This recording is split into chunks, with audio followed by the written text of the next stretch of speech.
I want to take a look at another interview, or actually a few interviews I did. We'll wrap up this Waco Trump rally set of interviews with 4 more interviews, all jam-packed into this one segment, and they are bonkers as ever. From time to time, if you're not a normal viewer, I go to Trump rallies and interview Trump supporters, and that's what I have for you today, starting with an individual who was very anti-gay marriage, and we had this little discussion. So what's inherently immoral about gay marriage? It is anti-life and is anti-vital. What do you mean anti-life? It does not produce kids, and the marriage itself... Do you think it should be illegal for 2 straight people who decide not to have kids to get married? No, I believe they should still get married. But then that's anti-life, right? It is not anti-life in the same way. Huh? But they're not reproducing, just like 2 gay people don't reproduce. Well, I get what you're saying. Basically, are you talking about people who know they're infertile and yet they want to get married? Is that what you're saying? Any example of that one too? You're saying ban infertile people from getting married, even straight couples? No, because at the end of the day, they could still adopt kids and raise them. Gay in a people could adopt household. kids, right?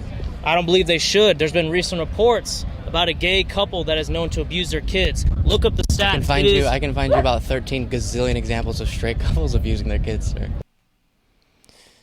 That is what you get when you try to make a logical argument, but you don't have any logic to provide, because he starts with gay marriage is bad because it's anti-life, because marriage is about reproduction. Okay, so then should infertile straight people or just straight people who decide not to have kids be allowed to get married?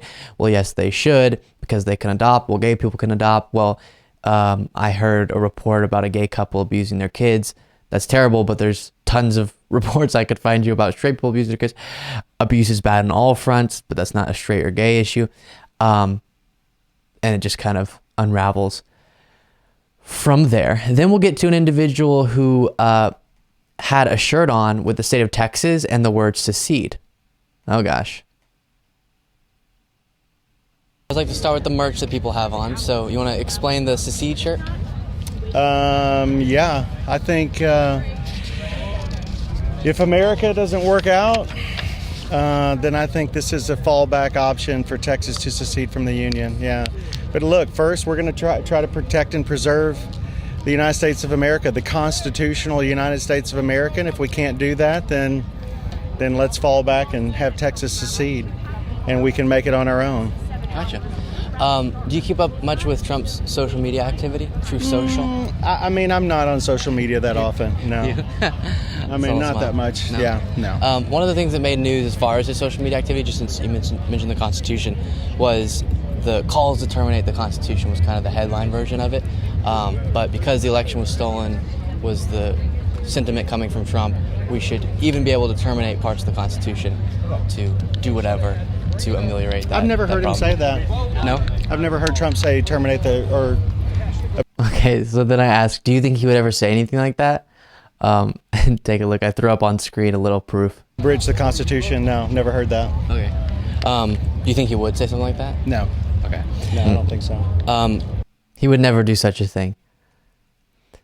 A massive fraud of this type and magnitude allows for the termination of all rules, regulations, and articles, even those found in the Constitution. So the reason I play that one for you is because, number one, it's funny. He says, that would never be something Trump says, and it's something he said. But also, you pick up on a lot, and you'll see this for sure in the third interview, I should say. I'm going to show you here. Individuals at these rallies who presumably are involved in politics because they're going to a Trump rally actually are very unaware of a lot of the day-to-day events, even in regard to Trump, even Trump specifically. They won't know about things that are very, very relevant to him. And in this interview I'm going to show you, this individual wasn't aware that he was about to be arrested, or that at this point at the Waco, Texas rally, it wasn't sure he was going to be arrested, but we were expecting it to happen. And she wasn't aware, and then we get into a conversation about truth generally. On that, I don't even know who's Alan Bragg and what's Alvin Bragg. He's the Manhattan District Attorney, and seems to be reportedly considering arresting Trump. On what charges? In regard to the Stormy Daniels hush money payment. Stormy Dan. So how can they prove that that was actually occurred? See, that's the whole thing where it comes down to how do we know it is true? And that's where everything in this How do we? time comes down to a spiritual reality. The only way you can know it is true is to believe that there's absolute truth. Do you believe the Bible is absolute truth? You know, the reason America is having a problem is because we need to get back to God. Can I ask a quick question? So, if it's not like evidence here, you and I can look at, okay, is this something that occurred? How do we feel about it? Instead, it's a spiritual decision to understand truth, right? It's a spiritual so then battle. How do you and I come to some understanding of one reality if my spiritual truth is Who's different? good, who's evil? How do you decide between good and evil? I'm saying if spiritually I were to feel that Trump is bad because of his anti-democratic views or actions he took as president, and then you spiritually felt he was good, how would we come to some sort of agreement or even understand each other's side if it's not based on kind of empirical information? Well, that's a whole big, you could call it a hurricane of a conversation that I would love to get into all the nitties and gritties of it, but Probably not between here. time is going to run out by the time we get there. So it's not at all anti-religion or anti-spirituality. It's just, if you're saying that your spirituality means empirical reality can't be accepted, that we can't have one empirical reality based on evidence that can be provided in this material world that we're in to understand the joint reality that we're in, then how do we societally function? Because that conversation was caused by her asking, how do we know Trump committed the crimes that he committed, which we don't know as of now, the specifics of that. But the way that we prove those types of things is evidence. And if you don't believe that that can even matter, because it has to be coming from your spiritual beliefs, if something happened or it didn't happen, that is something that could be verified if you believed in the material empirical world as well, in addition to your spirituality. I just don't understand how that kind of functions societally, because then, like I was outlining there, and we have one more interview to get to, but as I was saying to her, if my spiritual understanding of what is reality and yours differ about basic reality things, not purpose and all that, but foundational things about kind of the material world, then how do we move forward? I don't know. Last interview. What makes you believe Trump won? So she said she believes the election was stolen, so I'm asking, what makes you believe that? Because he has the majority of people. Even though Look at the it, look official at it, vote I counts mean- don't show that? It was a fraud. What people did, they deceived. Were you saying looking around here helps you to see that the majority is with Trump? Definitely. So We love President Trump. The American people love America. here's kind of an analogy. Do you know who Taylor Swift is? Yes. The pop artist? Yes. So I've gone, she's great. I've gone to one of her concerts before, and it's this massive stadium, probably 3-4 times the amount of people who will be at this event there to see Taylor Swift. And so there it would seem like everyone knows and loves Taylor Swift. But we understand if you polled Americans, it probably wouldn't be a majority who are fans of Taylor Swift. And so that kind of gives you a sense of, when you're within a bubble, it can seem like everyone loves a particular thing or is a fan of a particular person, when in reality the broader world doesn't actually match that. And so we have to look at things like data, empirical information, such as our election results, to understand what the actual majority wants. He won fair and square.